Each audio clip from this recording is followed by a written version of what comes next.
Today we're going to talk about plus size travel and what this lady has to say about it. I'm really not trying to be mean or anything, but she has extremely interesting views, and let's get into it. So you want to hear my hot take on plus size travel and why I think every plus size traveler should get a free second and even third seat on an airplane? Then you better keep watching and sign my petition to make some real change. Let's just state facts. Plus size travelers need more space. And many people agree that plane seats are too small, even for the average size person.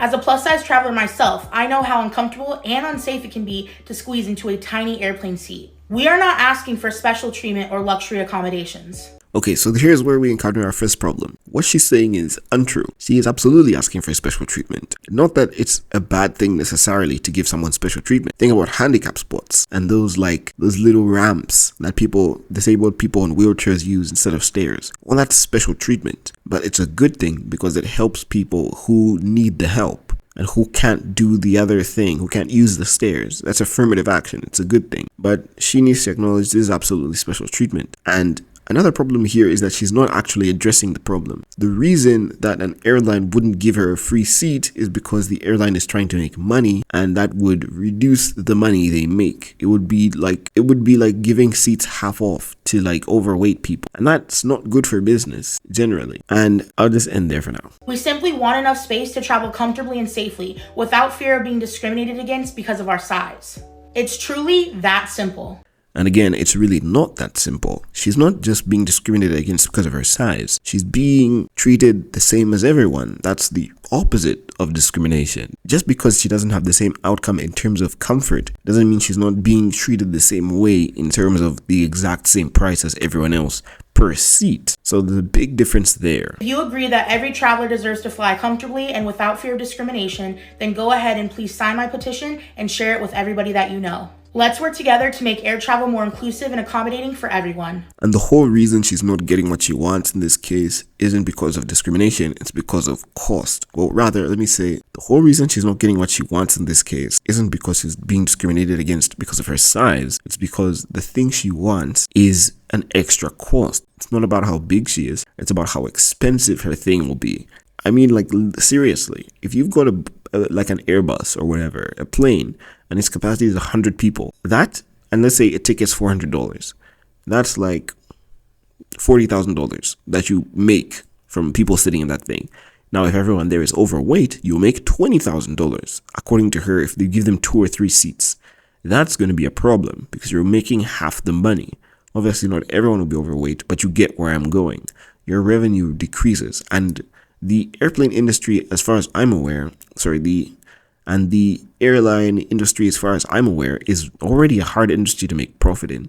So if you reduce the price of tickets by 2 or 3, if you cut them in half or divide them by 3, because you can give one person 3 seats for the price of 1, then you're going to make it even harder for them to make money. And it's just not in their best interest. There's also the fact that not everyone sit comfortably anyways, and that's the next video here. I'm gonna give her credit because she actually addresses this, and she doesn't just think about overweight people, which is who she is. She's overweight. She's also thinking about other people because her real thing actually is genuinely about inclusivity and not just about herself. So at least there's that, but still it's quite unreasonable. First, I don't think tall people should have to pay extra for seats that accommodate them either. There's a difference between paying for extra legroom solely for comfort and needing it to be safe and fly with dignity. Why is it that when average-sized people bring up airplane seats being too small, it's valid, but when plus-sized people bring it up, they're the villain? Explain that. So you can admire where she's coming from. She wants everyone to sit safely, comfortably, and with dignity, as she says. Now, it's nice. She's thinking nice thoughts. She wants good things to happen and the world to change for the better. But it's interesting how she's not addressing the reason why this is not the case. She's just saying, hey, wouldn't it be better if people were comfortable? And wouldn't it be better if we just made that happen? I don't want to talk about why that's not happening, but wouldn't that be better? That's like saying people need free food.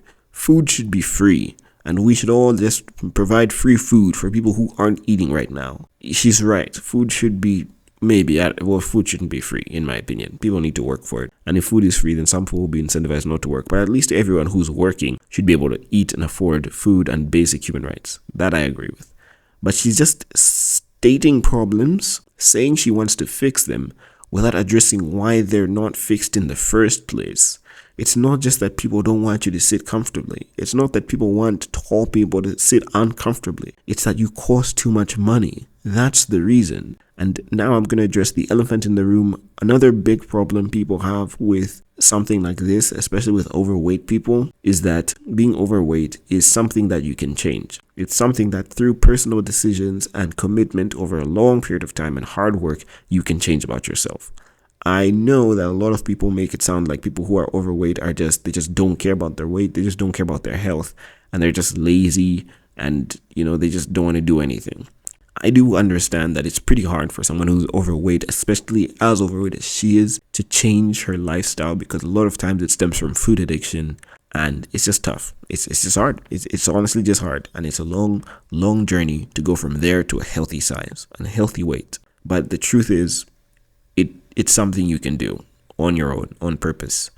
But it's a very difficult thing to do, and it takes a very long time. It's not just like changing your position on something, like changing your mind, which can happen in a second. Changing your weight, if you're that overweight, will take years if you're doing it the right way.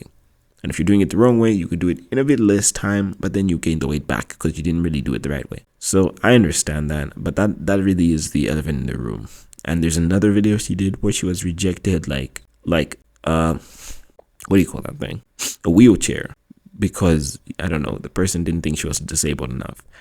And obviously, if she is disabled, if she's honestly classified as disabled, it's because of her weight.